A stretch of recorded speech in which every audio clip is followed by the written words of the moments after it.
The second lesson is taken from the Gospel of Luke, the 2nd chapter. Now in this same district there were shepherds out in the fields, keeping watch through the night over their flock. And suddenly there stood before them an angel of the Lord, and the splendor of the Lord shone round them. They were terror-stricken. But the angel said, "Do not be afraid. I have good news for you. There is great joy coming to the whole people. Today in the city of David a deliverer has been born to you, the Messiah, the Lord. And this is your sign.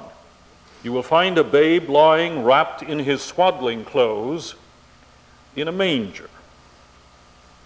Let us bow for a moment.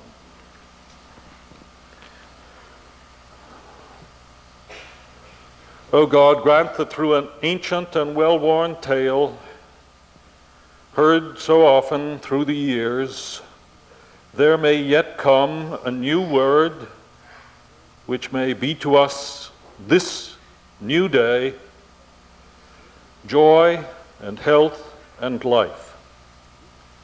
In the Spirit of Jesus, Amen.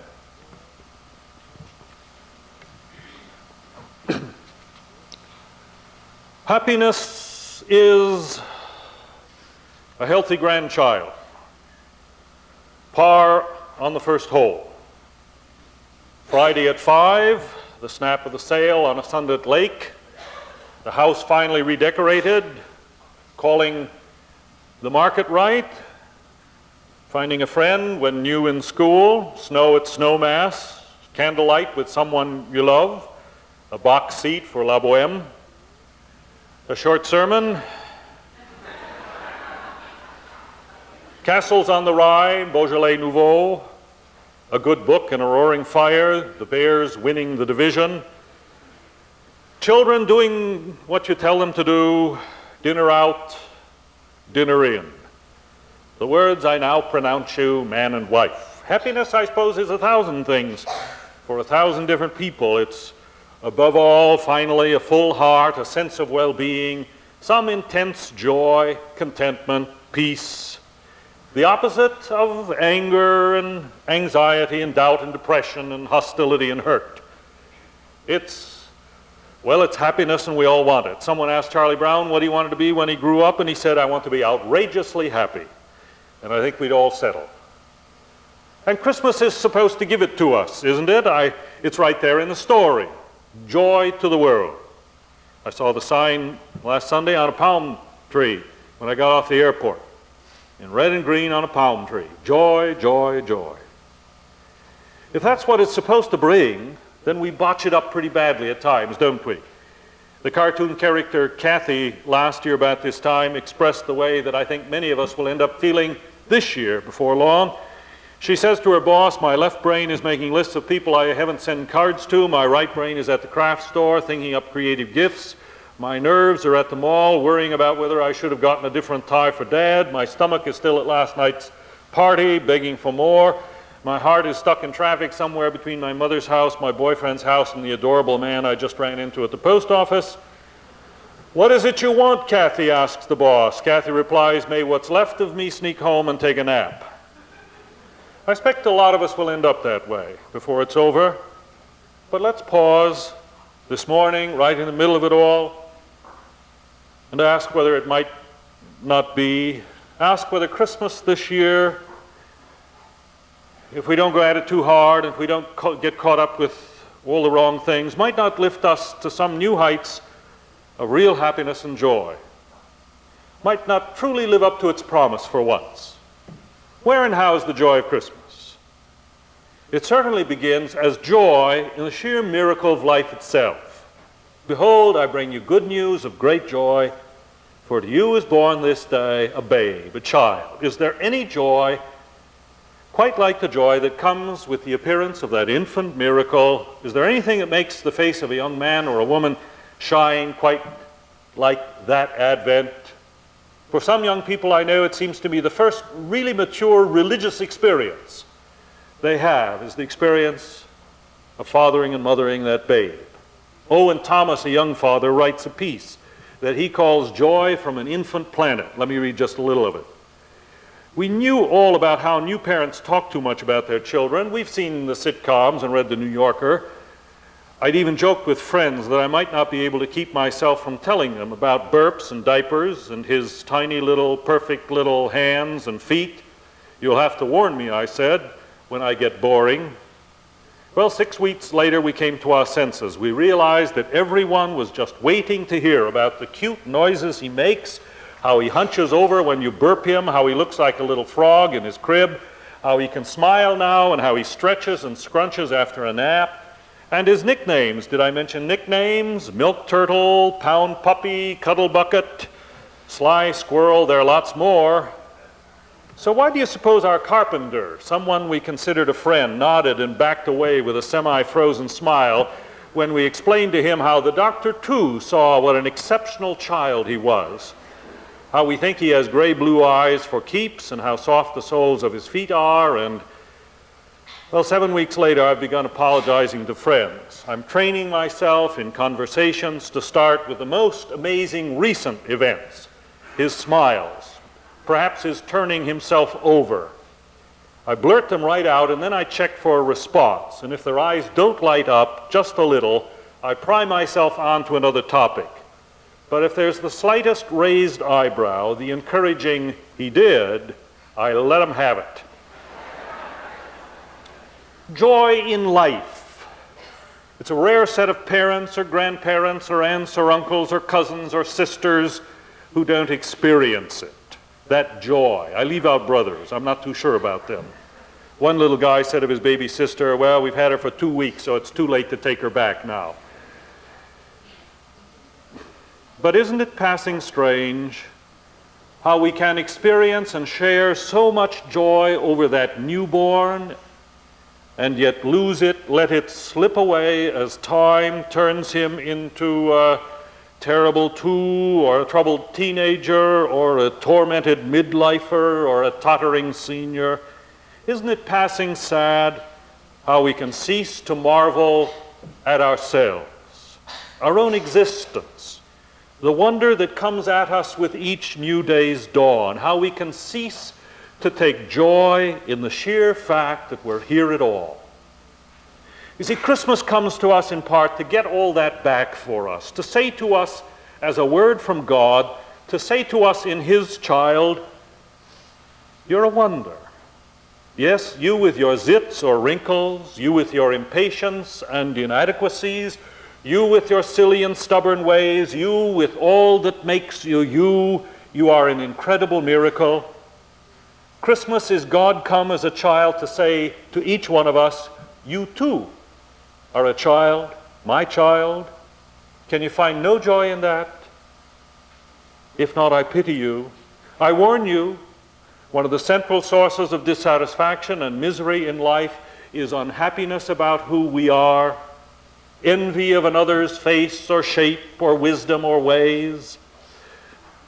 When in disgrace with fortune and men's eyes, I all alone beweep my outcast state and trouble deaf heaven with my bootless cries, and look upon myself and curse my fate, wishing me like to one more rich in hope, featured like him with friends possessed, desiring this man's art and that man's scope. Indeed, self-loathing, discontentment with myself, envy of others is perhaps the ultimate misery. But Shakespeare, to the contrary, heaven is not deaf. It has spoken in Jesus, and the word is yes. To each one of us, God did not make a mistake, not even in your case. Every one of us is special, precious, and it's only as we learn to embrace ourselves and all that we are with the same wonder that we bring to the child that we know the real beginnings of joy. Joy in life. And then joy in life as adventure. That's there too, did you note? Good news of great joy, you shall find a baby lying in a manger.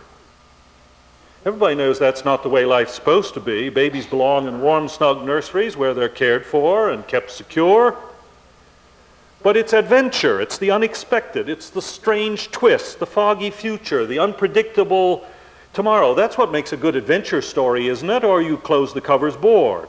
And I choose the word deliberately, because whether we know joy in life, my friends, depends a great deal on how we understand life, what we expect from life, what we think makes for life.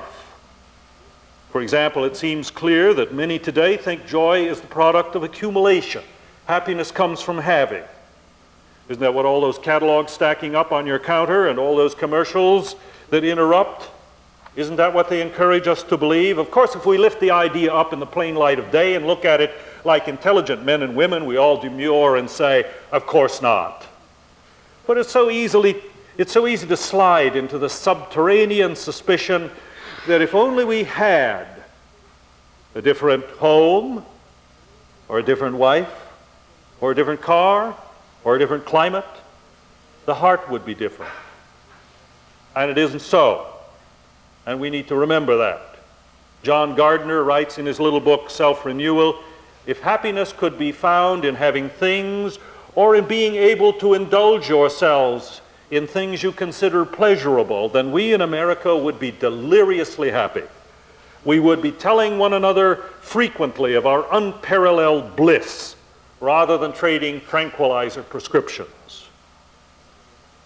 And it's also easy to surface the feeling that joy comes with achievement, with arriving, with having done it. Now, I've no mind to down achievement or success, but expecting these to generate long-term, intense joy in life is an expectancy that will turn to ashes on your tongue. There's a cartoon that pictures a middle-aged husband lecturing to his wife. He's seated on the sofa and he's got a blackboard, and he's written an equation on the blackboard that reads like this. The mortgage is paid, we are fully insured, I'm president of the firm, the kids are okay, we're healthy, we have each other, it all equals happiness. There's kind of a confused look on the face of his wife, and she's saying, Walter, would you run that by me just one more time? You see, arrival in this life is always empty. And I've got the testimonies to prove it. You can live out the script they sold you when you were young, and you can still find that it somehow doesn't do it. No real joy. But look then at the life of this child.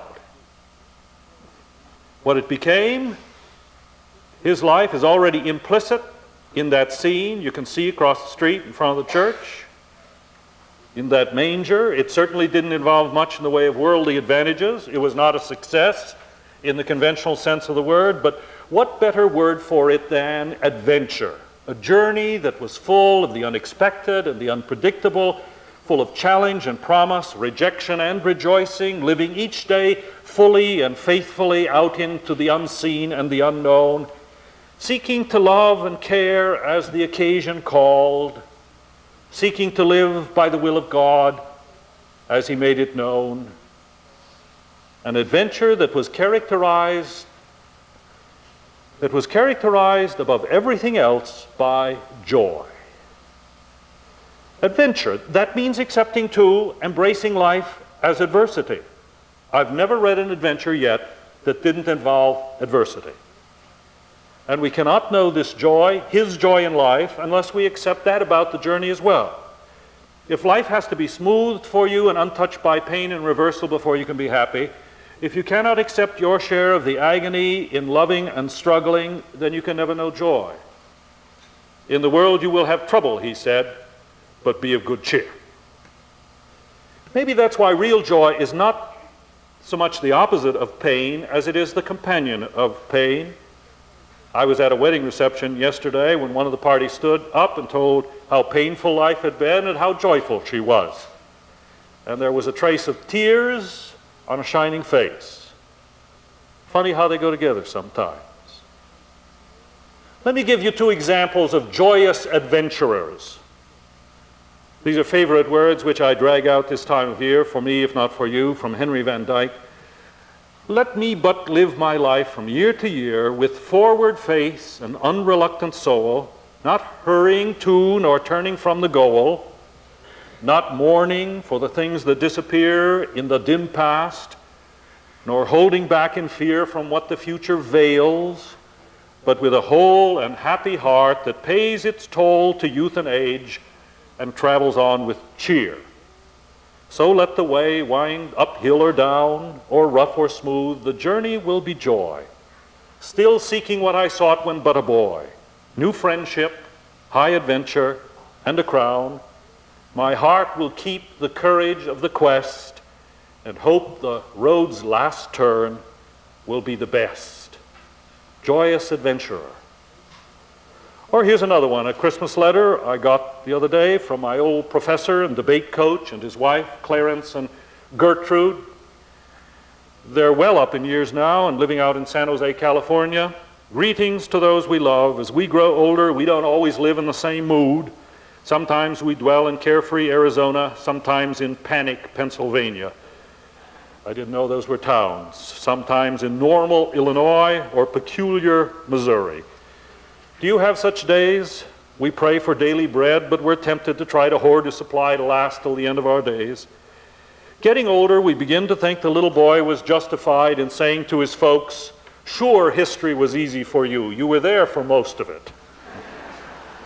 On October 17th, I read in my devotions from Psalm 46, God is our shelter and strength, always ready to help in times of trouble. So we will not fear, even if the earth shakes and the mountains fall into the ocean. But I must admit that later that day I told the Lord I was very frightened.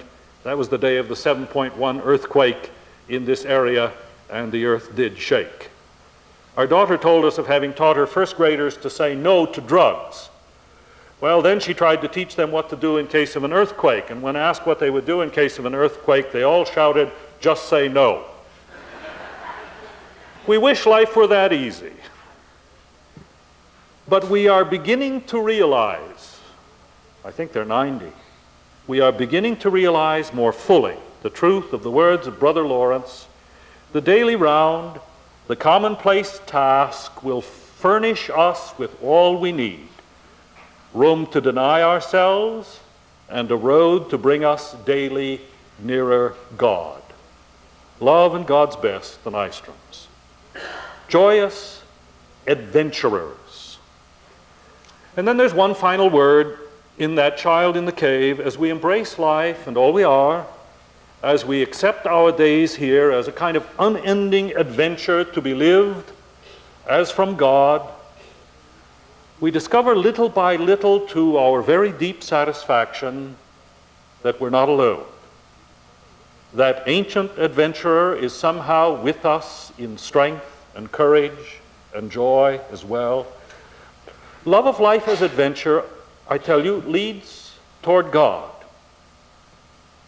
Ewald von Kleist opposed Hitler as early as 1932, but they didn't catch up to him until July of 1944. He was finally captured by the Gestapo and taken to Berlin to prison.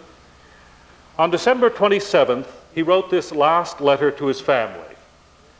Once again, the Christmas festival lies behind us. On Christmas Eve, I had a curious experience, though. I found myself looking forward to that evening with such eager suspense as I'd not known since childhood. The thoughts that wandered to my loved ones were, of course, very yearning thoughts, even touched with pain, but no sadness assailed me. I read the Christmas story and all the songs that you sing at home, and it became a lovely, quiet evening. One should do one's duty in earthly affairs, but with trust in God, leave the future in His hands. A joyous adventure with God. Irina Ratushinskaya, a Russian woman who tells of her time in the Gulag in her new book, Gray is the Color of Hope, writes, "We gathered around the table, and the words of the Lord's Prayer ring out in Lithuanian, Latvian, Russian, and Ukrainian. Pani Yadka divides up a communion wafer from Lithuania, so that there is a bit for everyone. This wafer, no thicker than a sheet of paper, was sent to her by relatives in an envelope. The censor let it through. Either she had no idea what it was, or refrained from confiscating it without a direct order to do so. Silent Night, Holy Night sang Gallia and Panilida in 2 languages. And we, despite our situation and our various creeds, never doubted for a moment that God was looking down on us. Then we prayed for Olya, a prisoner in solitary confinement, that she too might be eased in her solitude and that she would not succumb to sadness. Of course, it doesn't have to be in a far-off prison. One woman writes, "In my troubles, I think I instinctively have come nearer to God, and I find comfort in the knowledge that He is sure to help when no one else can. A great grief has taught me more than any minister, and when feeling alone, I find refuge in the Almighty Friend. If this is experiencing religion, I've done it. After my fit of despair, I seem to be braver and more cheerful, and I grub away at life with a good heart. Joyous adventurer with God." And toward God. Let us not forget the end of the story that began way back then, the adventure that started in that troubled Bethlehem. Life embraced and lived as adventure in faith leads not to the grave, but finally to God. And I tell you, that's the ultimate and sustaining joy. And there's a lot of mischief going on out in the world because a lot of people have not come to terms with this final question. In his novel, St. Francis, Nikos Kazantzakis sketches a portrait of St. Francis. In one scene, Francis and his companions are singing through the streets of Rome, and a young noblewoman laughs at them and asks, "Where do you come from?" "From nothingness, madam." "And where are you going?" "To God." On the way between nothingness and God. And the young woman is not laughing now. She clutches her throat and sighs. "Is that what we were born for?" "Yes, madam, to dance, to weep, to journey toward God." Dare you believe that? That that's finally what it's all about? I make you a promise. If with Jesus you will embrace your life as an adventure, and if you will live it out patiently and fully, in advantage or adversity, according to His will, you will come in time to the deep and abiding conviction that He really is your final destiny and your future home. You will learn the real adventure that life can be, and with it, a very deep peace and a very deep joy. Joy to the world, joy to you and me. Amen.